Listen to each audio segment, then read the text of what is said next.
This is a pretty crazy claim to put your name on and double down on, correct? If you watched the video on my main channel where I did 3 predictions for the 2023 season, one of those was a couple of the things we're going to expand on in today's video. But one of them was that I don't think this team is going to repeat. Now, just to set the stage for that, we are aware, all here, about how difficult it is to repeat.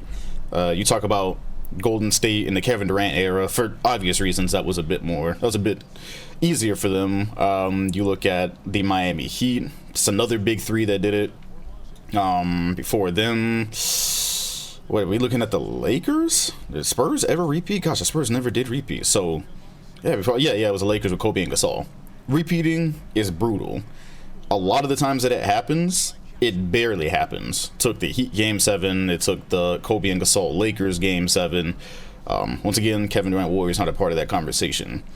The NBA right now is in a place where it is ultra competitive, and really in both conferences. Which conference is better? You gotta have a debate about that.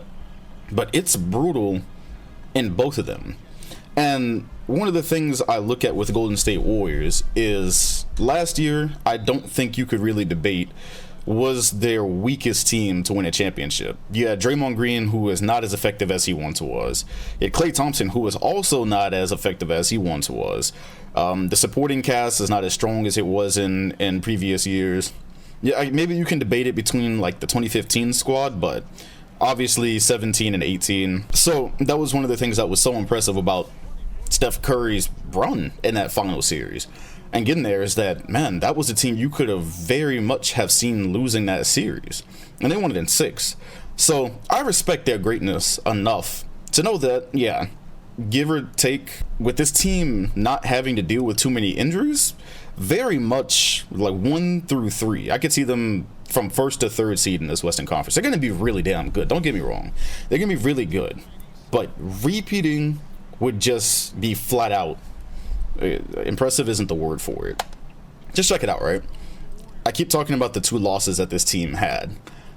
They weren't the most amazing players, but on this team that was already kind of like, you know, we questioned it coming into last season, and we questioned it in the NBA Finals. Hell, to show you how important Gary Payton was, Steph Curry flat out said, he told Bob Myers, don't have me playing against this guy next year. In other words, don't lose him. Don't let him go. The Warriors let him go. I think that was a bad idea. He gave them lineup versatility, gave them crazy amount of effort on defense in terms of just on ball, rotating. It's a pest. And then his athleticism too, good as a cutter. He was on this specific team, it's a great role player for this team. Otto Porter, also some lineup versatility, in theory, a shooter. You lost both of them. What did you replace it with? Essentially, well, one, Dante DiVincenzo, who I liked his defense in these first few preseason games, but he's going to be a season-long study to see if he can give you the things that a Gary Payton gave you. Not sure if he's going to give you that same thing on defense, but that's presumably why they brought him here. They want him in that role to at least duplicate some of that.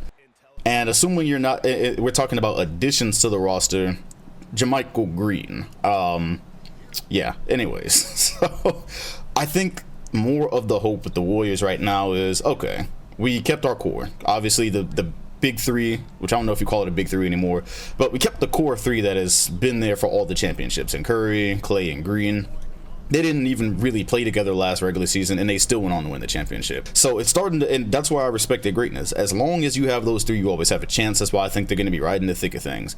Obviously, Wiggins is still here, who was possibly the 2nd best player in the finals last year. He has no pressure on him whatsoever. He just has to come out and build on what he did. I think the hope is, well, my hope anyways, and I wonder is, what are you going to get from the young guys now? Their time is now. It's not they're just kind of on the roster for the ride and we're going to develop them and they got a couple of years. You need a lot from, well, I wouldn't say a lot, right? But you need to start seeing things from them now. Jonathan Kuminga, I'm assuming you're going to see an uptick in minutes for him. My assumption is that you're going to see a good bit of James Wiseman.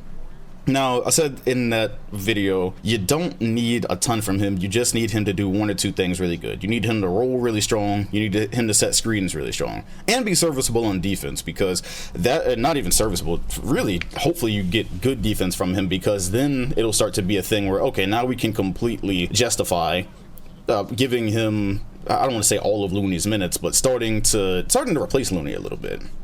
If Wiseman displays the mid-range, rolls really well, rebounds really well, plays defense, you might, like, I don't know how long it would be before he's starting, or if he's going to start at all this season, but they need to find him a role. I think amongst the things that they lost this offseason, he can add a new dynamic.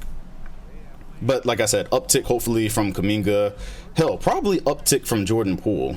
So we had the first 2 games of the playoffs last year where we were starting to call it the PTSD lineup. And as the playoffs were on, it felt like Poole was more of a spark plug, a guy to come in, it's a 3 or 4 point game, and he comes in and hits some amazing shots. But yeah, definitely want an uptick from him so that PTSD can become more of an actual thing. Moses Moody, also probably going to see a bit more. The rotation has shifted up, so there's a lot of questions about what you're going to get from these guys. However, being in this Western Conference, this is what you have to do to repeat.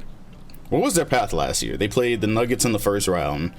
Then, oh gosh, they played the Grizzlies in the second round, which that was really the one. That's what we all looked and said, how long do the Grizzlies have left before they can finally scale the Warriors? Didn't happen. You get Dallas in the third round and Boston. Okay, so Nuggets are, assuming health, going to be better. I just did their season preview. I'm going to give like 20 or 30 games before I really dive in and judge the defense, because that is definitely going to be interesting, especially 2 guys coming back from injury, and Michael Porter being one of those that wasn't that great at defense. It's going to be an interesting side of the ball to watch, but I'm going to give them time to put that together. Either way, that team is going to be better than they were. The Grizzlies, in my opinion, are going to be better than they were. John Morant, he seems like one of those players that's going to keep improving, keep unlocking his potential, and they are knocking on the door. They got 2 games last year.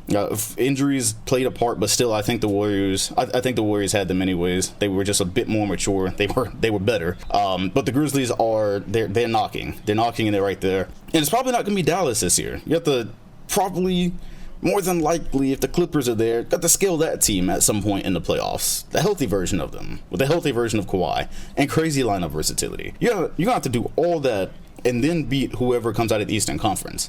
I'm not saying Golden State is not capable of doing that.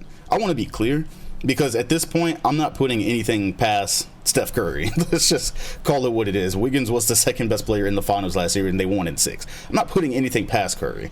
I'm just saying that knowing everything that has to go right for a team to repeat, that would not be my pick from where we stand.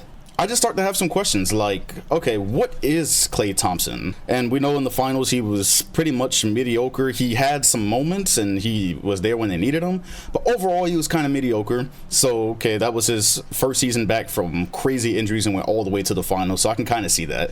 He's got another summer of full training under him, gonna get a full season this time, got training camp. So, what is Klay actually? Question mark. What is Draymond? Question mark. Because again, he was at points, Steve Kerr had to start figuring out lineups to play without Draymond Green in the finals. And then of course Game 6 happened and he did everything they needed him to. Also was there in clutch moments. But what is Draymond actually? Shooting a couple of threes in preseason? Is he going to be a complete, just, what do you call it? Not decoy, that's not the word for it. Are you going to leave him wide open on offense this year? Which we already know, regardless of how many threes he hits, they're probably still going to do that. And so yeah, with those 2 out of the core 3, I have questions. And then Wiseman, how much of his role does he find? But I really think he can add something great to this team. All in all respect to the champs, 1 to 3 seed, repeating in this NBA. I'm not going to pick it, man. I think there are one too many teams that they're not just going to be able to get away with certain things with. Like, again, playing the Nuggets last year, they were able to draw Jokic out. They did not, the Nuggets roster did not have the perimeter defense. They didn't have the capabilities to deal with the Golden State. A lot of people didn't. I'm just saying it was flat out easier to beat the Nuggets last year, because that was a clear flaw that I don't think they have right now. Assume it's gonna be harder to beat Memphis. Assume it's gonna be very difficult to beat the Clippers, and some teams I'm probably not even mentioning in the Western Conference that they might have to see in another round. That's 3 right there that they would have to go through. But if the seeding ends up a certain way, it could be a different team. You could end up playing Minnesota. I think they're gonna beat Minnesota if they end up playing them. I think they would still beat them, but it is just going to be so much tougher. There's not going to be an easy round this year where I think that there were some last year. That's what I will say for that. But once again, I mean, this isn't a prediction video, it's a season preview. But that is kind of a prediction with it. So if it ages poorly, please, by all means, laugh at me. But what do you think about the Golden State Warriors in 2023? Be sure to leave that in the comment section. Also hit the like button and sub while hitting the bell next to my name if you want notifications every time a new video drops. Appreciate you all watching, and I'll see you on the next one.